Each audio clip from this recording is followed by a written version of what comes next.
எப்போதும் விவசாயிகளின் பக்கமே நம் ஆட்சி நிற்கும். கொள்முதல் நிலையங்களில் முறையாக நெல் மூட்டைகள் பாதுகாக்கப்படும். நெல் முளைத்து வீணாவதை பார்த்து கொண்டு நமது அரசு சும்மா இருக்காது. போதுமான கொள்முதல் நிலைய வசதிகள் ஏற்படுத்தப்படும்.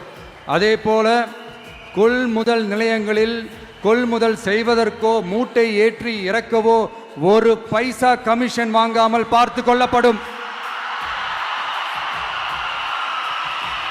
அப்படி கமிஷன் வாங்குவது யாராக இருந்தாலும் கடும் நடவடிக்கை எடுக்கப்படும்.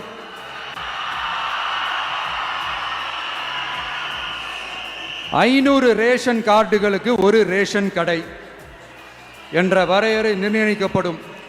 கிராமங்களிலும் எடையாளர் நியமிக்கப்படுவார்.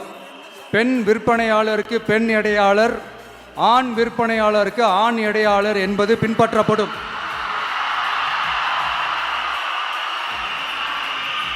ரேஷன் கடைகளில் அரிசி தவிர அனைத்து பொருள்களும் பாக்கெட் செய்து விநியோகிக்கப்படும்.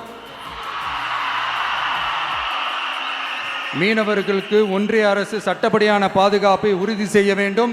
அதற்கான உண்மையான உணர்வுபூர்வமான அழுத்தத்தை ஒன்றிய அரசுக்கு நமது டிவிக்கு அரசு கொடுக்கும்.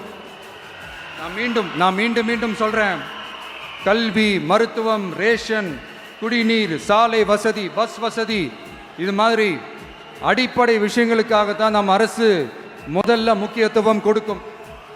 எனக்கு நம்மளோட குழந்தைகள், நம்ம பெண்கள், நம்ம இளைஞர்கள் லைஃபுக்கு முன்னுரிமை கொடுக்கணும்.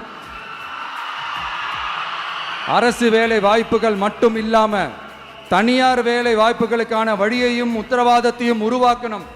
அப்படி நாம் உருவாக்கிட்டாலே அவங்களுக்கான ரூட்டை நம்ம இளைஞர்கள் அவங்களே தேர்ந்தெடுத்துப்பாங்க. இத்தனை கோடி அத்தனை கோடி ஒப்பந்தம்னு சொல்லி விளம்பரம் மட்டும் செய்யாம உண்மையான ஒப்பந்தம் போட்டு வெள்ளை அறிக்கை வெளியிட்டு அதை செயல்படுத்தினாலே போதும், எல்லாம் தன்னாலே நடக்கும்.